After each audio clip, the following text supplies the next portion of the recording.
Pamilyar ka po ba sa simbolong ito? Madalas nakikita natin ito sa Vatican, sa Roma at sa ating simbahan.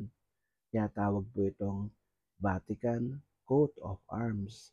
Tinatawag din po itong Coat of Arms of the Holy See. Sa madaling sabi, ito po ang simbolo ng spiritual authority ng ating simbahan, lalong-lalo na ng ating Santo Papa. Ano po bang ibig sabihin ng mga simbolong ito? Ang dalawang susi, ang gold at silver na key, ang ibig sabihin nito ay spiritual authority sa langit at sa lupa. Ang ating Panginoon Kristo mismo ang nagbigay nito sa mga apostol, in particular, lalong-lalo na kay San Pedro. At mababasa po natin ito sa Mateo chapter 16 verse 19. Ang gold na susi, sumisimbolo ito sa spiritual authority sa langit.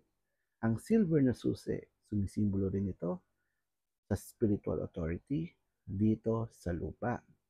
Ang pulang tali, ang sinisimbolo nito ay ang otoridad na ibinigay ng ating Panginoon Kristo sa langit at sa lupa, na kung anuman ang kanilang papayagan dito sa lupa ay papayagan din sa langit, at kung ano naman ang kanilang hindi papayagan dito sa lupa ay hindi rin papayagan sa langit.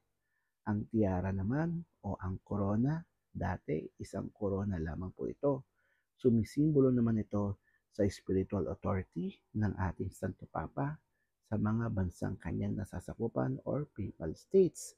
Nadagdagan ito ng pangalawang tiara, sumisimbolo naman ito sa spiritual authority ng ating Pope over civil power.